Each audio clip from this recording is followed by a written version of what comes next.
This is Heaven is Real, but So is Hell.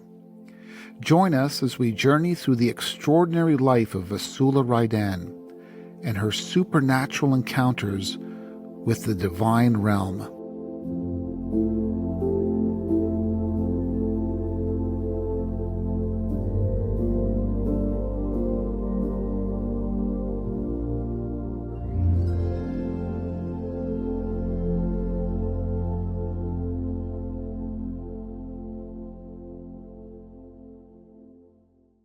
Chapter 10. Lifting the Veil.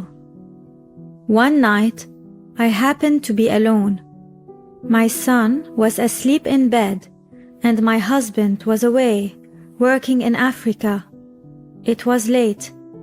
The traffic outside had diminished, and I was sitting on the living room carpet. I was taking down a message from Jesus, and, as he talked to me, I suddenly asked, "Can't you just lift the veil slightly so that I may see you?" Without warning, Jesus did as I had asked. At that moment, I felt, more powerfully than ever before, this awesome, magnificent presence all around me.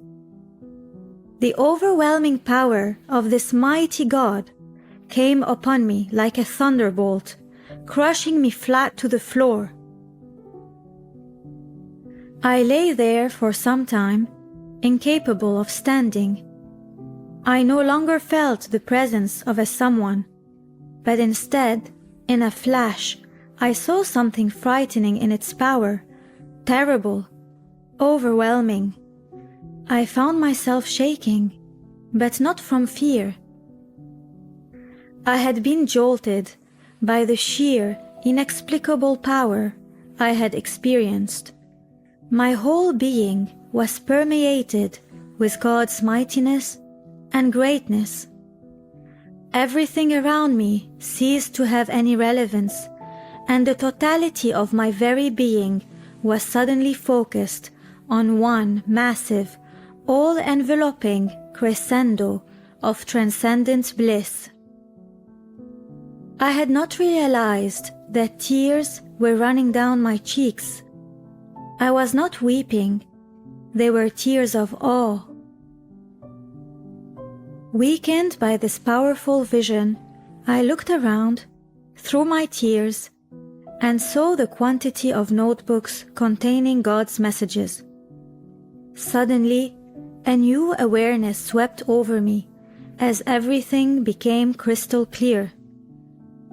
I asked myself, have I really written all these with God? How can this be? It was then that I became totally aware and conscious that God was genuinely guiding me, and the notebooks truly did contain the words of the Almighty. If, before, there had been the slightest remnant of doubt, in a flash it was gone. Then, in that instant, I had an image of the whole universe. The vast expanse of everything seemed like nothing, really nothing in size or wonder, compared to God's awesome power and greatness. I realized that God is undeniably the all-powerful Spirit of the Spirit order and the creator of it, which He created out of nothing, ex nihilo. He is eternal. He is master of all, and for Him, the universe is like a speck of dust. And yet, this great God contains so much simplicity, meekness, love and mercy that none of us could ever come close to understanding it. It became clear to me that if God wanted to, He could easily crush the entire universe with just a thought, and the whole of creation would collapse and disappear. When we think of Jesus Christ, we can relate to Him because He has the form of a man. We forget His power, His omnipotence, and that He is God as well.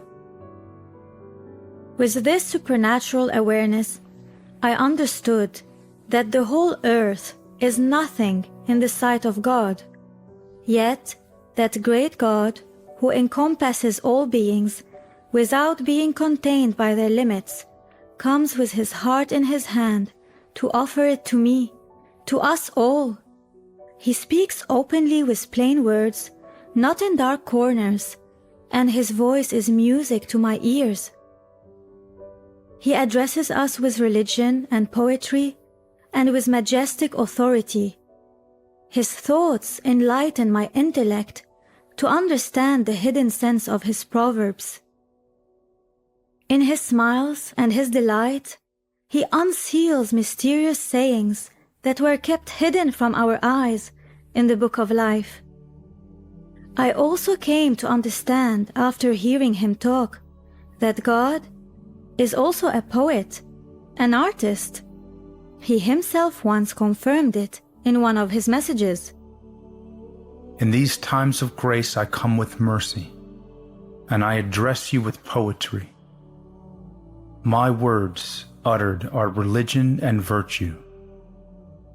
With oil of gladness I anoint all those who approach me, sealing them on their foreheads.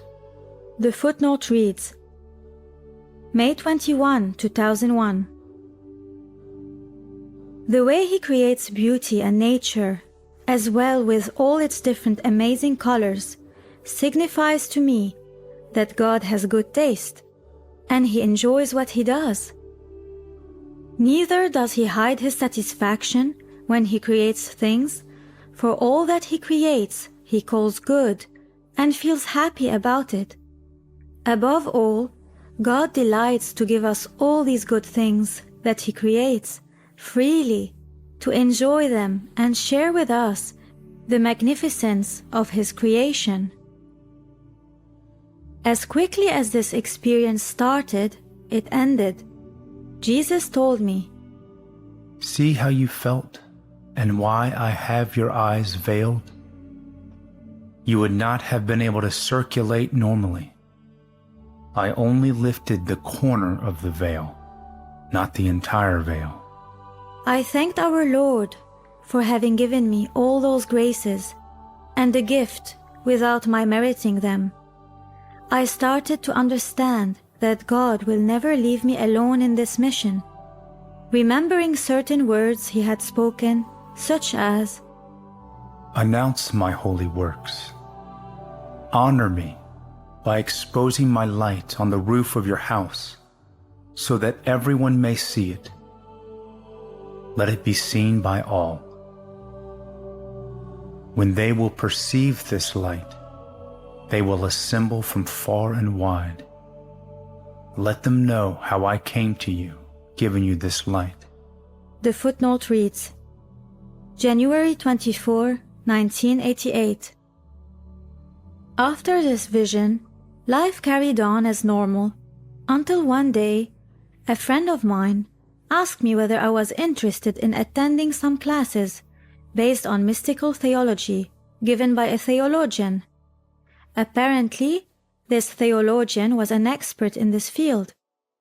This attracted me because I assumed his explanations would give me a greater understanding of my own situation. My friend had previously informed the theologian of my experiences, and he was interested to the point of offering to translate the messages from English to French. The theologian saw fit to introduce me to the monks in a Benedictine monastery situated high in the Swiss Alps. He was well known to them, and they had provided him with a cell for his time of meditation when visiting them. I looked forward to meeting the holy monks. After having been introduced to them, they were keen to hear my story. After listening to me, they rejoiced that God had blessed me, giving messages for our times. They invited me to visit them often so that we could pray together. Some days later, when I went back to them, I offered the superior a crucifix that was blessed in a special way by Jesus. This present delighted him, especially that it was blessed in such a special way. However, things soon changed. The positive atmosphere did not last very long, because, once again, the devil interfered. I had learned that in order to discourage a soul, the devil will use both man and objects to achieve his goal. He turns everything to his advantage, using lies and deception to blind good people, turning them into persecutors of the soul he is after. The devil not only uses human weakness to create tribulations, confusion, and disputes, but also uses the laws of nature to his advantage to create noise, and all the way to catastrophes. This is what happened in that monastery. The monks knew an elderly lady whom they considered their mystic. She too claimed to have real experiences of God, and had been leading the monastery and guiding the monks for years. The monks, delighted, introduced me to her, and what should have been a friendly meeting to share our experiences turned out rather differently. She seemed displeased that I was there at all. The whole encounter was more of an interrogation than a friendly meeting. Her coldness and hostility towards me did not fit the image I had made of her as a mystic, and her rigid attitude caught me unaware, and I was very hurt. Obviously, she did not appreciate the interest the monks showed in me. To get me away from the monastery, which she clearly considered as her territory, she told the monks that I was an evil bluffer. She said that all my claims about the messages and my relationship with God and Jesus were a hoax. She told the superior to get rid of the crucifix I had given him as quickly as possible, because it had evil powers. I heard later on that he believed her and threw it from a monastery window down the cliff. This grieved me a great deal. I believe this woman thought my presence would result in her losing control and authority over the monks, but of course, that was never my intention. This incident upset my friend the theologian to such an extent that he no longer visited the mountain-top monastery. And from then on, the superior of that monastery did everything he could to turn people against me, both in Switzerland and abroad. He even contacted a renowned Italian priest, giving him misinformation, thereby discrediting the messages.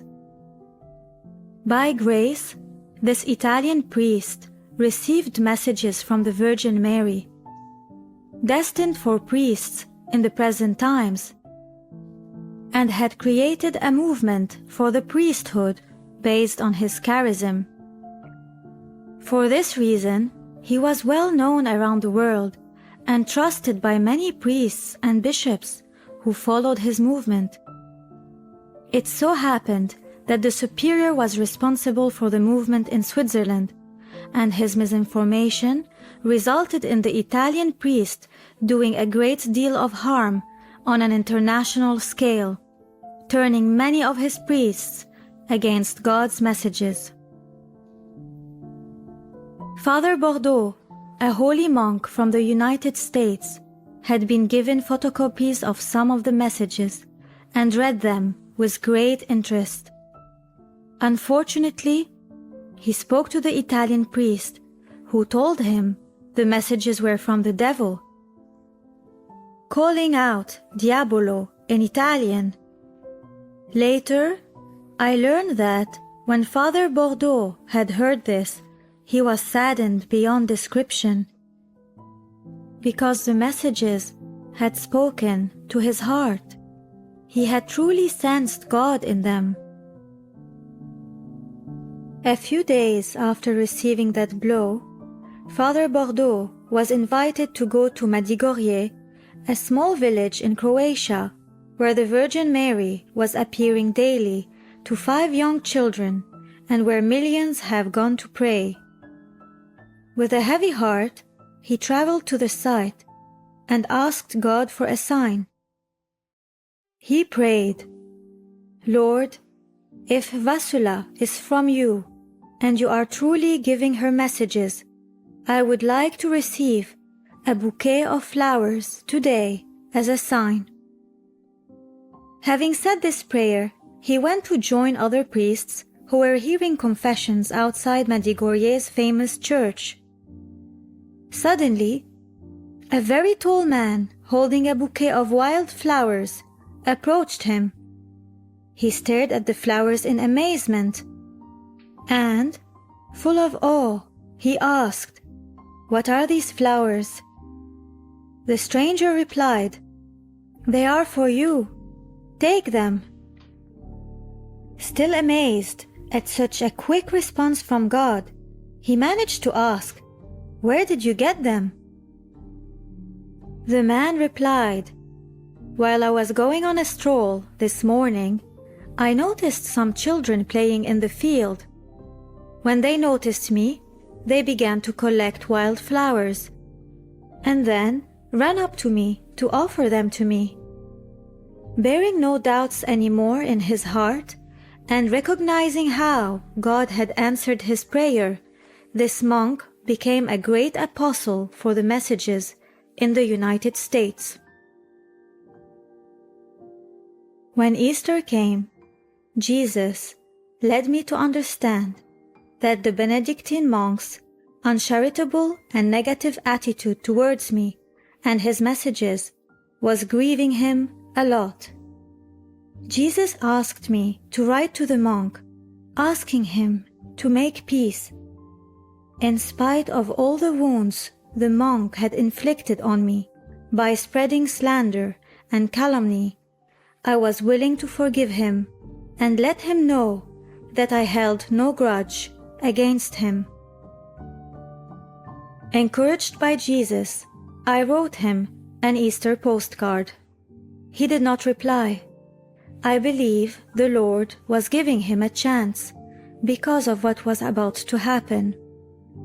Meanwhile, the Italian priest, whom the Swiss monk had misinformed, discovered the truth about me from a reliable source, a renowned theologian, Monseigneur René Laurentin, whose opinion on the messages was and still is very favorable.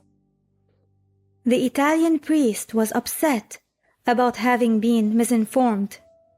The next time he traveled through Switzerland, he called his interpreter, who happened to be the very same Swiss monk, and rebuked him for having misled him. This was embarrassing for the poor monk, but that was not the end of the situation. The next day, the Italian priest was holding a public meeting for lay people. My friends were going and asked me to join them. I was not sure whether I should go, but their insistence convinced me to attend. Right in the middle of the Italian priest's speech, he said that no one should persecute me and that each person has been granted his own gift from God, which is known as a charism. He went on to say that anyone is free to follow any individual who has obtained a charism from God, such as prophecy, or the gift of healing, or the gift of knowledge, or other gifts. He warned, however, never to mix them, meaning that each charism should operate on its own. I noticed how the monk blushed as he was forced to interpret those words about me. After the talk, I went to the Italian priest to thank him. He was standing close to the monk, and, although short in stature he managed to grab the monk by his neck, lowering him to his size, and said, "Now, in front of me, hug her and kiss her and make peace with her." As we hugged, the monk whispered in my ear, "I received your card, but I don't intend to answer it." In the meantime, the theologian became so disgusted with the monk's inflexibility and his continual persecution of me that he gave up his cell at the monastery. Some years later, this monk fell gravely ill. A friend of mine who knew him often went to the monastery to keep him company during his illness. During every visit, she told him about my mission and how it was progressing, and spoke of the good fruits it was bearing. In the end, before dying, he accepted his mistake and repented. I saw God's hand in that, because the dying monk asked my friend to bring him the message books again. This was a lesson to me, because I learned how God, in His great mercy, always gives us a chance to repent and be forgiven before we die. One bright day, with the smell of spring in the air and a perfect blue sky, I decided to eat my lunch outside on our small veranda facing Lake Le Mans. As I began to eat, I saw with the eyes of my soul Jesus sitting on the chair near me, staring at my food. I felt rather uncomfortable, since at first he did not utter a word. I stopped eating. Pointing at my plate with his chin, he asked me, "Is this good?" "Oh yes, Lord," I blurted out, feeling embarrassed with some food still in my mouth. "Don't you want me to bless it?" He asked. I understood and managed to say, "Yes, Lord." He blessed the food and remained with me till I finished eating. And by so doing, he made me understand that I should thank him at the end of my meal, which I did. I am convinced the Lord appeared in this way to show me how eager he is to give all of us his blessings. I had been sending copies of the messages to my sister in Rhodes for some time, and she had become a true apostle of the messages there. She regularly shared the messages with her friends and neighbors who were keen to listen to her and to read the messages. Many who had been negligent in their spiritual life became fervent Christians and returned to the church. My sister was on fire, and nothing would stop her from spreading the messages. She even phoned old friends of hers in Switzerland and told them about my experiences. That led to one of them calling me and asking to meet me, so I invited her over to my flat. I told her my story, and while I was speaking, I noticed that now and then she was looking in one direction, towards a cabinet where I kept all my notebooks. In the end, she asked me where the roses were that were perfuming the sitting room so strongly, as she couldn't see any around. I told her there were no roses. She said that her nose was burning from the scent of roses. As I opened the cabinet to show her my notebooks, she stood up saying, "That's where the fragrance of roses come from." During all that time, I smelled nothing. She was so taken by her experience that the first thing she did when back at the office was to tell her colleagues all about it. Her boss was very interested and asked if he could come over with her to meet me. He was more interested in hearing about Jesus than experiencing a supernatural sign. Her boss was an Italian by birth and had lived in Switzerland for most of his life. He was a typical playboy, spending his time in casinos, partying, and dining in sophisticated company. Although a Roman Catholic, he seldom went to his church since his face had withered. The minute they entered my home, they both smelled incense and asked me whether I had perfumed the flat. I assured them I had no incense. He took this as a sign from God.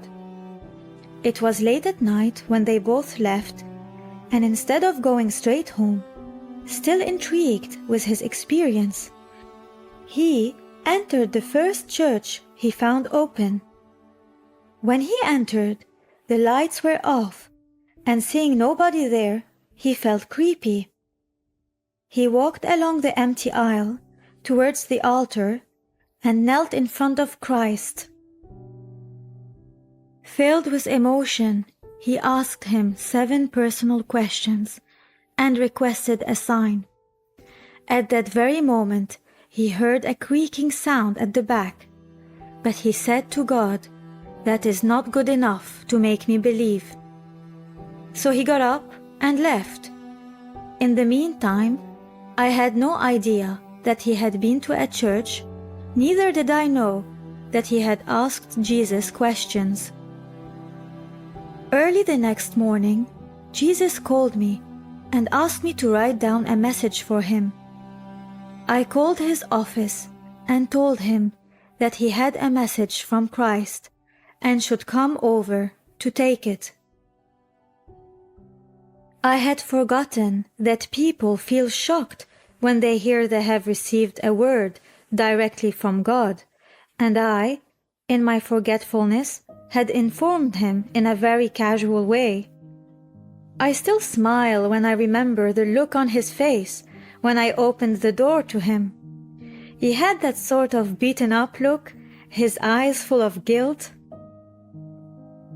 Given the way he had left the church the night before, he was probably expecting the strongest words of reproach from Christ. He was hunched over and seemed to have shrunk in size so much that he no longer looked as tall as he actually was. It was as though he wanted the earth to open and engulf him. I really don't know how he managed to shrink that much. He came in without a word, and when I gave him the message, I noticed his hand tremble. I noticed how his whole complexion started to brighten up and gradually change, as though a light was cast on him while he was reading the message. He was still in shock and said lamely, "Christ has answered all 7 of my questions of last night." From that moment, his life completely changed. He felt forgiven. He became a staunch Christian and a witness to the love of Christ. In his newfound joy, he wanted his best friend who lived nearby in France to find God as well. He called his friend, who was no less a playboy than he himself had been, and asked him to come over to Switzerland for the weekend. But when his friend heard he had discovered God, he was not at all happy. The one who accompanied him to the casinos and wild parties every night was now talking about God?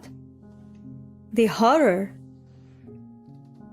But in the end, the Frenchman accepted the weekend invitation and with great reluctance agreed to come to my place to meet me, whom he was already calling the hag, as if I were some kind of witch. When they arrived at my house, the Frenchman saw me looking like a normal, sporty woman in jeans and a white t-shirt, at which point he dropped the hag bit. During our initial encounter, however, he remained silent as a tomb. I offered them dinner on the veranda. After dinner, I went over to the cabinet and took out one of the notebooks to show him the handwritings of the messages. He had still not uttered a word. He took it in his hands and rapidly turned the pages before handing it back to me, whereupon I went inside and placed it on the low table in the sitting room. Dinner over, I went out to collect the plates, and as I passed where he had been sitting, I smelled the most exquisite fragrance right in that location. It seemed to be an invisible column of fragrance, and outside that specific place there was no trace. I called them over to the perfumed spot. They came out into the veranda, and after smelling, our friend from France said placidly, "Yes, this is a perfume that came from your notebook." I knew that he thought I had perfumed my notebook, so I said, "I never perfume my notebooks. This is a sign for you to believe." I took him by the hand and led him to my notebook, still lying on the sitting room table, and asked him to pick it up and smell it. I knew that he would smell nothing, and indeed, he smelled nothing. He was the type of guy who does not show his feelings, but inside he was torn. When they left, he asked to stop by any church, and to his friend's amazement, without any embarrassment, he knelt down and prayed. Christ had instantly restored his faith just by a small sign, revealing himself by a mere fragrance.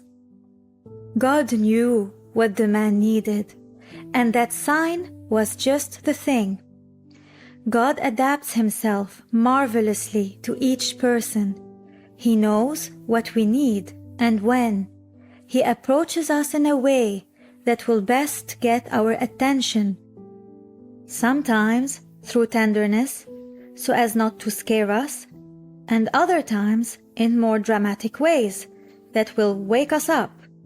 The plenitude of God is poured out upon each creature.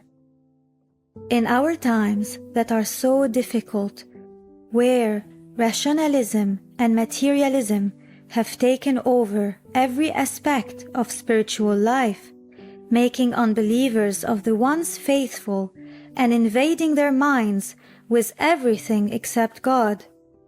Yet, the God they have forgotten has never forgotten them. God himself says, "Tell them that the God they have forgotten has never forgotten them." The footnote reads, May 27, 1993, January 28, 1995, August 19, 1996. God is extending his divine mercy, adapting himself to descend on our so impoverished spiritual life with unmerited gifts to us. God is in search of each and every soul, as he says, I happened to be taking a walk nearby a river when I saw driftwood drifting away with the worldly current. I leaned over and picked it out of the stream. I brought it home with me and planted it in my garden of delights. From a dry piece of wood, I made out of you a tree. I said, grow, grow and take root in my garden, in my own property, and from your blossoms exhale a perfume to appease my justice. I said, crops of fruit shall sprout each month, and your leaves will be the cure to many. Now and then I amuse myself in pruning you. My delight is to see flowers and blossom, and a constant growth of your fruit. Alone, the water from my sanctuary can give you growth and life. I, Yahweh, will see to it that you prosper. I take pleasure in picking now and then on my way pieces of driftwood. I can give life to anything I pick on my way. The footnote reads, November 13, 1991.